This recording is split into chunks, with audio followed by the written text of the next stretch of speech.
NDA के लोगों को सॉरी पत्र लाना चाहिए। हर घोषणा पत्र 20 साल तक का जितना इन्होंने घोषणा पत्र लाया है, वो घोषणा पत्र भी कहता हुआ कि हमारा क्या हुआ। बिहार की जनता इनके चाल चरित्र को पहचान चुकी है। इस बार करारा जवाब बिहार की जनता देगी। मुख्यमंत्री जी को तो पता ही नहीं होगा कि उस घोषणा पत्र में क्या है, शायद उनको बोलने ना दिया जाए, इसलिए जो है जल्द से जल्द जो है ये खत्म कर लिया गया। लेकिन हम तो कहना चाहते, जो हमने घोषणा पत्र देखा, एनडीए के लोगों को सॉरी पत्र लाना चाहिए और बिहार के 14 करोड़ जनता से सॉरी बोलना चाहिए था कि 20 साल से भी राज करने के बाद भी सबसे गरीब राज्य बिहार, कोई कारखाने नहीं, कोई निवेश नहीं, हर सेक्टर में जो है ये सरकार फेल रही, इसलिए इनको सॉरी पत्र लाना चाहिए था।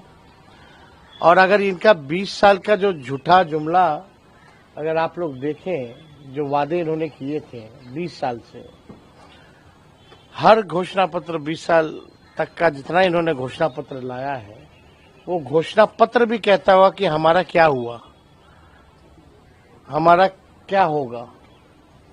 वो घोषणा पत्र कह रहा है कि पहले वाला तो घोषणा पूरा हुआ नहीं, एक नया जो है आनंद फानन में जो है इन लोगों ने ये घोषणा पत्र जारी की है। इसमें कई ऐसी चीजें, अब बताइए, स्कूल में मिड डे मील जो है वो देंगे, यानी इससे पहले जो है बढ़िया से ये लोग नहीं दे रहे थे। यानी आप देखिएगा, अस्पताल, मेडिकल कॉलेज हर जिले में निर्माण करेंगे।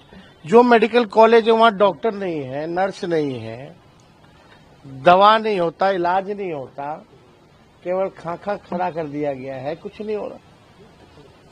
तो उस हिसाब से अगर आप देखें तो इन लोगों को सॉरी पत्र ला करके इन लोगों को माफी, बिहार 14 करोड़ बिहार की जनता से माफी मांगनी चाहिए। और ये तो ताज्जुब की बात है कि भाई 30 सेकंड में ही पूरा, हम लोगों ने भी घोषणा पत्र जारी किया, हम लोगों ने भी विजन को रखा, हम सब नेताओं ने अपनी बात को रखा। ये कौन सी बात हुई कि कोई बात ही नहीं की गई। तो बड़ा अजब और गजब का आज का इनका घोषणा पत्र का समारोह जो था वो देखने को मिला। हर जिले में फैक्ट्री, भाई 20 साल से क्यों नहीं लगा रहे थे फैक्ट्री। और अमित शाह जी ने तो कह दिया कि भूमि की कमी है। तो ये केवल जुमला है। बिहार की जनता इनके चाल चरित्र को पहचान चुकी है। इस बार करारा जवाब बिहार की जनता देगी। महागठबंधन की सरकार बनेगी और बिहार के लोग बेरोजगारी को खत्म करना चाहते हैं। इन लोगों ने इतना बेरोजगारी, महंगाई, गरीबी बढ़ा दी। आप देखिएगा 94 लाख कैसे परिवार, गरीब परिवार का, उनका क्या है इसमें,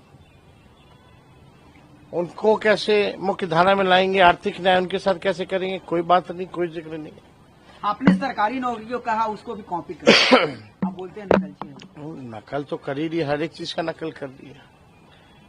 1 करोड़ नौकरियां, रोजगार देंगे। हमसे पूछते हैं कि कहाँ से देंगे, ये कहाँ से देंगे, तो ये तो बताएं। आचार संहिता लागू है और गोलीबारी की घटना हुई है मोकामा में, जिस तरीके से गोली चली, एक व्यक्ति की मौत भी हो गई है। देखिए, लोकतंत्र में हिंसा की कोई जगह नहीं होनी चाहिए।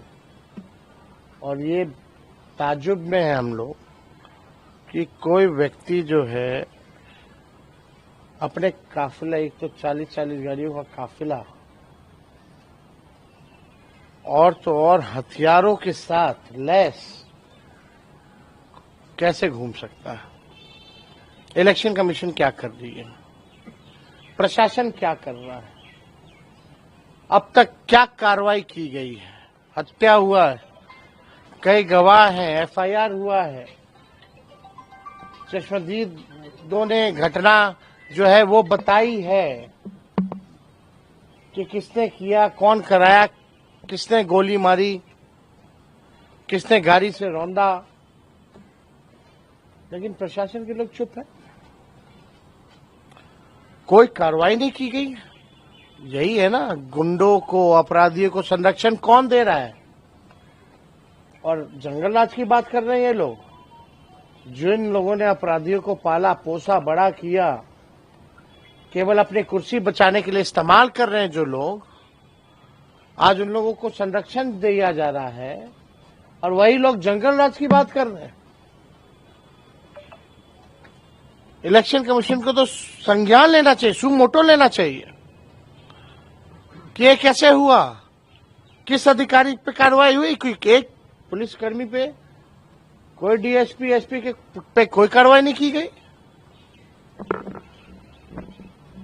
तो आप समझ जाइए बिहार में स्थिति क्या है।